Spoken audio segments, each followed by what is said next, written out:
This is Nancy Repetto, and this submission is for Module 2. Where one lives can be vastly different from where one works. For Deliverable 2, I chose to compare the suburban environment of where I live in central Jersey to the urban environment of where I work in Manhattan. Each of these areas are only about an hour apart, however, have significantly different cultures.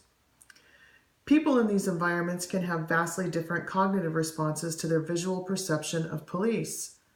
For example, in New York, police struggle to build trust in communities, especially minority communities, whereas in suburban communities, the police enjoy greater respect. These cultural differences are significant, especially if you concur with Franz Boas' theory that culture is more important than race. The visual representation of safety in the urban environment can evoke different responses from viewers, depending on that person's own experiences and memories. If someone had a negative experience with law enforcement, say they were detained and searched, they may cognitively perceive the image as frightening or possibly threatening. Whereas if someone else's experience with law enforcement was positive, say they were helped by police when someone tried to mug them, their emotional engagement will be different. This is because cognitive responses elicit a psychological response to what the viewer is seeing. The visual representation of safety in the suburban environment may engage a positive memory, a link to being a kid, riding a bike, pretending to be a police officer, whereas in an urban environment, one might see the entire setting as a way to project themselves into an environment where there is not distrust or uncertainty.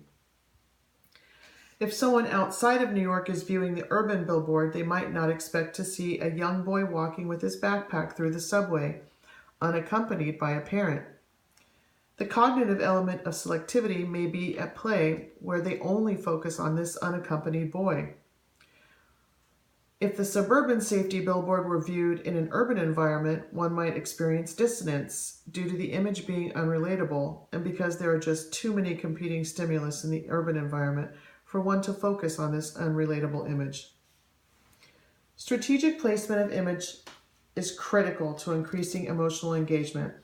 If the urban billboard were placed at the entrance of the subway in a neighborhood where kids and families entered the system, it could very well be ignored through the cognitive element of habituation, because riding the subway and seeing police in the subway are part of an urban person's everyday habitual activities. However, if this same image were viewed by, say, a young mother who recently moved to the city and whose children will be riding the subway, for her she may experience the cognitive element of salience because the image means something to her specifically. And if that same image had meaningful words about safety, her recall and understanding of the image's message would be enhanced. Gestalt's law of similarity states, visual interest comes from dissimilarity, not similarity. Additionally, what we see when looking at a picture is modified by what we are directed to see or miss by photographers.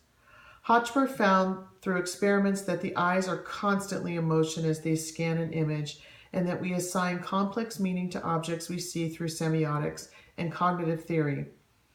In the two billboards, we can see more if we learn more about the image's semiotics. The urban billboard has iconic signs including the police, the boy with the backpack, and the subway station. These iconic signs resemble the thing they are meant to represent. Metonymic code is therefore linked to the indexial signs in this image, which include the patch representing the police, the stare of the officer. Maybe it is not directly at the boy, but instead at something else he wants to watch to ensure the boy is safe. The suburban billboard may cause one to make mental comparisons. Through displace code, if an urban viewer were looking at this image, he might say that the police were taking report for a missing bike since one girl in the image doesn't have a bike. The viewer in this instance has transferred the meaning. The urban billboard may use analogical code to compare the color of the two officers representing diversity of the police department, or condensed codes that show each officer looking in different directions, thus keeping us safe using multiple viewpoints. However, unless one actually had a plaque identifying the condensed code's composite message, the image may be misunderstood, ignored, or interpreted the wrong way. Thank you.